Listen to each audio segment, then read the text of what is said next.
ओम शांति। 27 अप्रैल 2024 के ईश्वरीय महावाक्य। पहले सुनते हैं आज की मुरली से होमवर्क। बाबा ने कहा, तुम बच्चों को संपत्ति आदि बहुत मिलती है, तुमको कुछ भी मांगने की दरकार नहीं, क्योंकि यह तो पढ़ाई है। जितना जो पढ़ेंगे उतना पाएंगे, मांगने की बात नहीं। इसमें पवित्रता भी चाहिए। हमको कहते हैं तुमको तमो प्रधान से सतो प्रधान बनना है।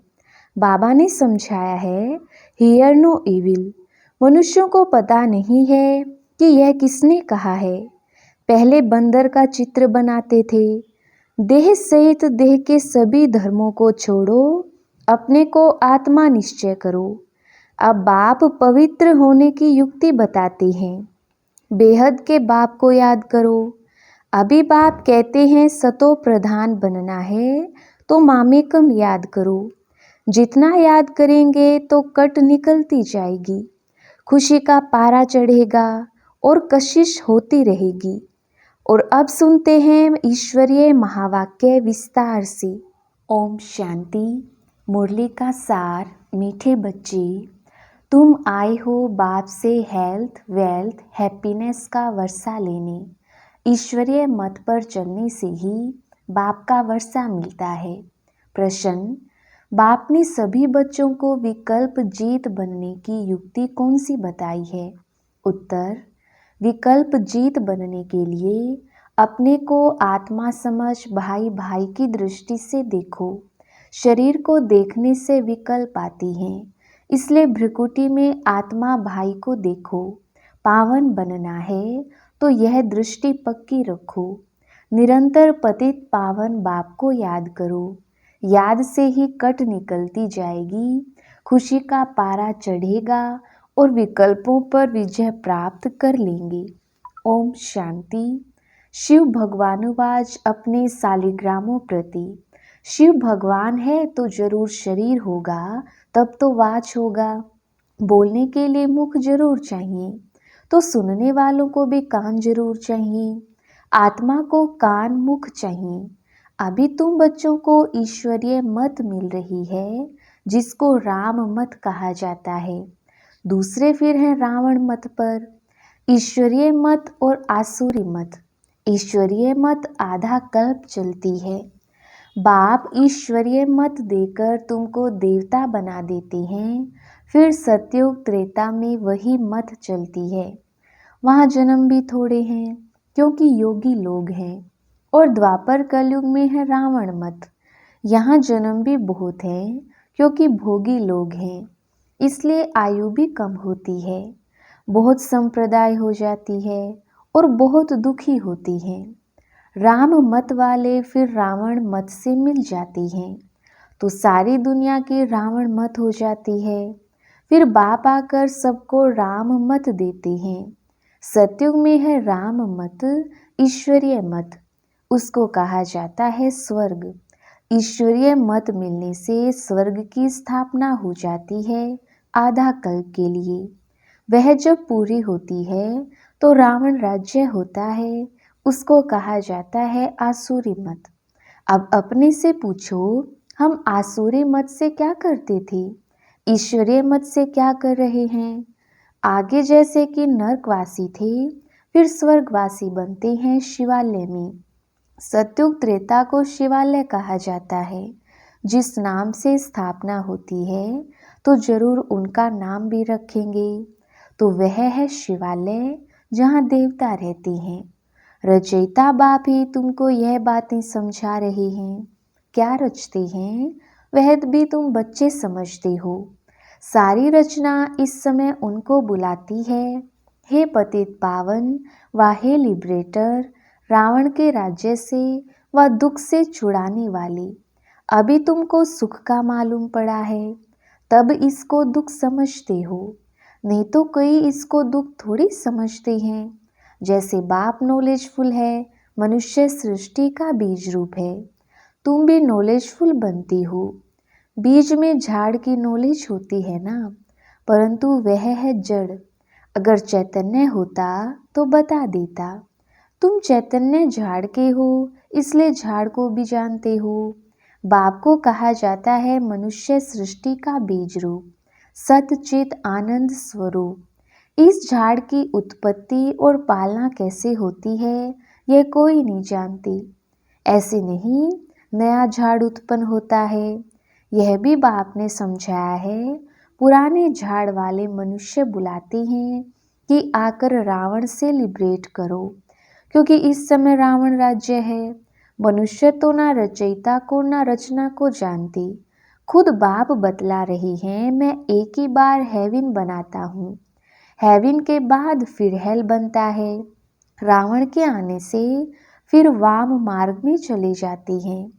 सतयुग में हेल्थ वेल्थ हैप्पीनेस सब है। तुम यहाँ आए हो बाप से वर्षा लेने हेल्थ वेल्थ हैप्पीनेस का, क्योंकि स्वर्ग में कभी दुख होता नहीं। तुम्हारे दिल में है कि हम कल्प कल्प पुरुषोत्तम संगम युग में पुरुषार्थ करते हैं। नाम ही कैसा अच्छा है। और कोई युग को पुरुषोत्तम थोड़ी कहती हैं, उनमें तो सीढ़ी नीचे उतरते जाती हैं। बाप को बुलाते भी हैं, समर्पण भी करती हैं, लेकिन यह मालूम नहीं रहता कि बाप कब आएगा। पुकारते तो हैं ओ गॉड फादर लिबरेट करो, गाइड बनो। लिबरेटर बनेंगे तो जरूर आना पड़े, फिर गाइड बन ले जाना पड़े।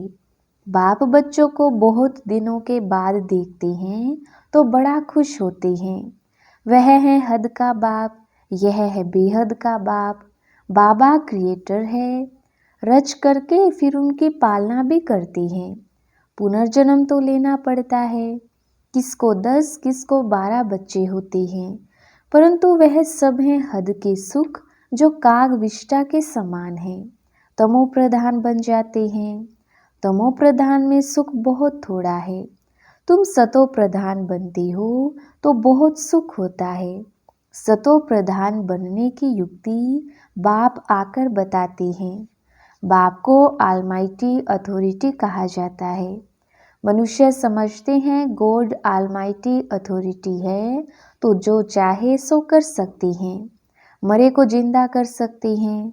एक बार कोई ने लिखा, अगर आप भगवान हैं तो मक्खी को जिंदा कर दिखाओ। ऐसे ढेर प्रश्न पूछते हैं। तुमको बाप ताकत देते हैं जिससे तुम रावण पर जीत पाती हो, बंदर से मंदिर लायक बनती हो। उन्होंने फिर क्या क्या बना दिया है। वास्तव में तुम सब सीताएं भक्तियां हो। तुम सबको रावण से छुड़ाया है। रावण द्वारा तुमको कभी भी सुख नहीं मिल सकता। इस समय सब रावण की जेल में है, राम की जेल में नहीं कहेंगे। राम आते हैं रावण की जेल से छुड़ाने। रावण 10 सिर वाला बनाते हैं, उनको 20 भुजाएं दिखाई हैं। बाप ने समझाया है कि 5 विकार पुरुष में 5 विकार स्त्री में है। उनको कहते हैं रावण राज्य व 5 विकार रूपी माया का राज्य। ऐसे नहीं कहेंगे इनके पास बहुत माया है, माया का नशा चढ़ा हुआ है, नहीं। धन को माया नहीं कहेंगे, धन को संपत्ति कहा जाता है। तुम बच्चों को संपत्ति आदि बहुत मिलती है, तुमको कुछ भी मांगने की दरकार नहीं, क्योंकि यह तो पढ़ाई है। पढ़ाई में मांगना होता है क्या?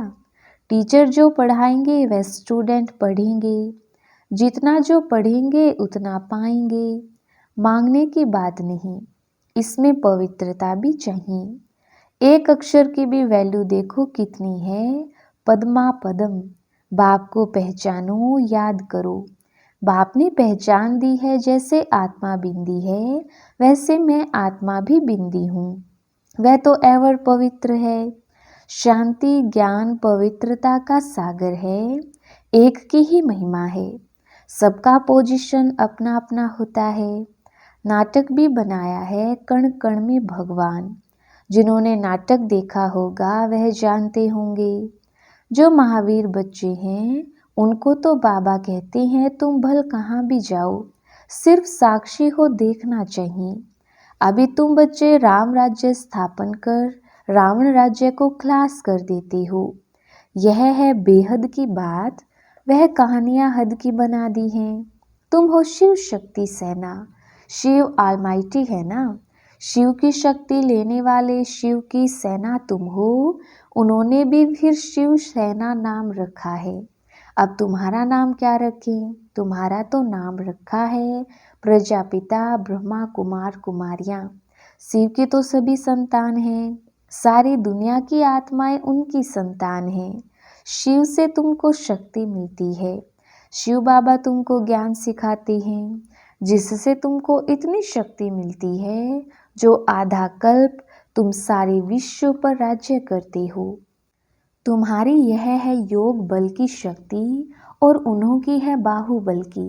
भारत का प्राचीन राजयोग गाया हुआ है। चाहते भी हैं भारत का प्राचीन योग सीखें, जिससे पैराडाइज स्थापन हुआ था। कहते भी हैं क्राइस्ट से इतने वर्ष पहले पैराडाइज था, वह कैसे बना? योग से। तुम हो प्रवृत्ति मार्ग वाले सन्यासी, वह घर बार छोड़ जंगल में चले जाते हैं। ड्रामानुसार हर एक को पार्ट मिला हुआ है। इतनी छोटी सी बिंदी में कितना पार्ट है, इसको कुदरत ही कहेंगे। बाप तो एवर सर्वशक्तिमान गोल्डन एज्ड है।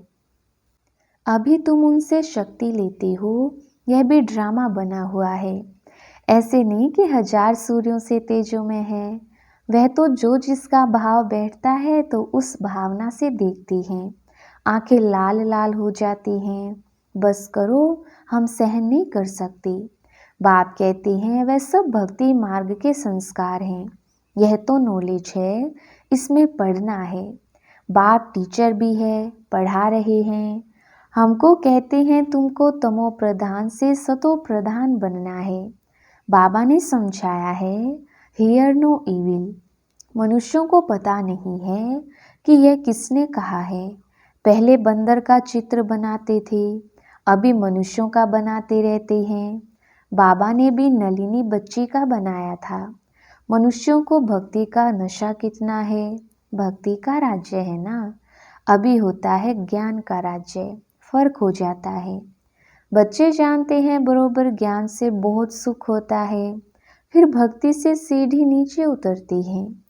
हम पहले सतयुग में जाती हैं, फिर जो मिसल नीचे उतरती हैं।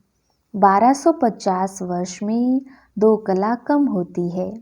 चंद्रमा का मिसाल है।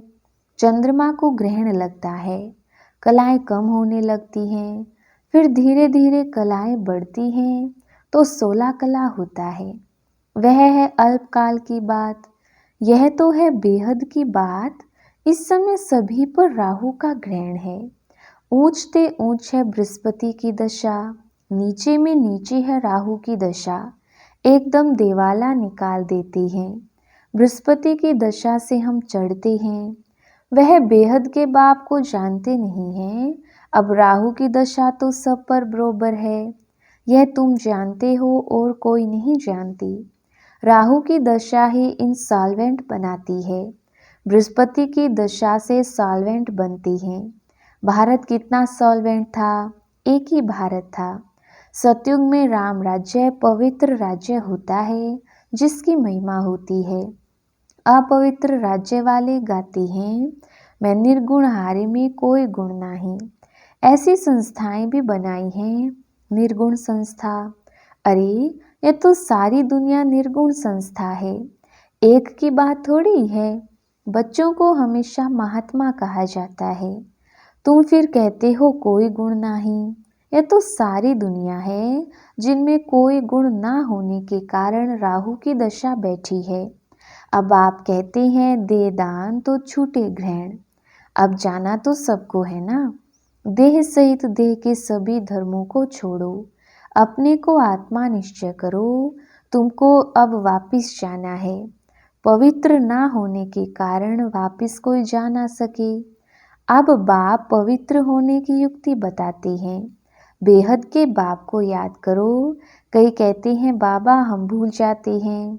बाप कहते हैं मीठे बच्चों, पतित पावन बाप को तुम भूल जाएंगे तो तुम पावन कैसे बनेंगे?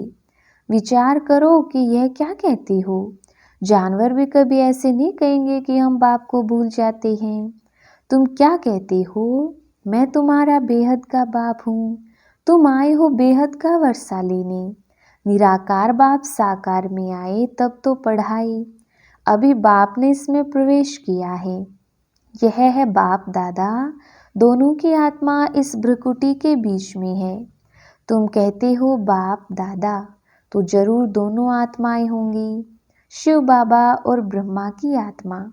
तुम सब बने हो प्रजापिता ब्रह्मा कुमार कुमारियाँ। तुमको नॉलेज मिलती है तो जानते हो हम भाई भाई हैं। फिर प्रजापिता ब्रह्मा द्वारा हम भाई बहन बनते हैं, यह याद पक्की चाहिए। परंतु बाबा देखते हैं कि बहन भाई में भी नाम रूप की कशिश होती है। बहुतों को विकल्प आती हैं, अच्छा शरीर देखकर विकल्प आते हैं। अब आप कहते हैं अपने को आत्मा समझ, भाई भाई की दृष्टि से देखो। आत्माएं सब ब्रदर्स हैं तो बाप जरूर चाहिए। सबका एक बाप है, सभी बाप को याद करती हैं। अभी बाप कहते हैं सतो प्रधान बनना है तो मामेकम याद करो। जितना याद करेंगे तो कट निकलती जाएगी, खुशी का पारा चढ़ेगा और कशिश होती रहेगी, नंबरवार पुरुषार्थ अनुसार। अच्छा, मीठे मीठे सिकिलदे बच्चों प्रति माता पिता बाप दादा का याद प्यार और गुड मॉर्निंग। रूहानी बाप की रूहानी बच्चों को नमस्ते। हम रूहानी बच्चों की रूहानी बाप दादा को याद प्यार गुड मॉर्निंग और नमस्ते जी। धारणा के लिए मुख्य सार। पहला पॉइंट, पढ़ाई पर पूरा ध्यान देकर स्वयं को संपत्तिवान बनाना है, कुछ भी मांगना नहीं है। एक बाप की याद और पवित्रता की धारणा से पद्मा पदम पति बनना है। दूसरा पॉइंट, राहु के ग्रहण से मुक्त होने के लिए विकारों का दान देना है। हियर नो इविल, जिन बातों से सीढ़ी नीचे उतरे निर्गुण बने उन्हें बुद्धि से भूल जाना है। वरदान, पहले आप के मंत्र द्वारा सर्व का सम्मान प्राप्त करने वाले निर्माण सो महान भव। विस्तार, यही महामंत्र सदा याद रहे कि निर्माण ही सर्व महान है। पहले आप करना ही सर्व से स्वमान प्राप्त करने का आधार है। महान बनने का यह मंत्र वरदान रूप में सदा साथ रखना। वरदानों से ही पलते उड़ते मंजिल पर पहुंचना। मेहनत तब करते हो जब वरदानों को कार्य में नहीं लगाते। अगर वरदानों से पलते रहो, वरदानों को कार्य में लगाते रहो तो मेहनत समाप्त हो जाएगी। सदा सफलता और संतुष्टता का अनुभव करते रहेंगे। स्लोगन, सूरत द्वारा सेवा करने के लिए अपना मुस्कुराता हुआ रमणीक और गंभीर स्वरूप इमर्ज करो। अच्छा, ओम शांति।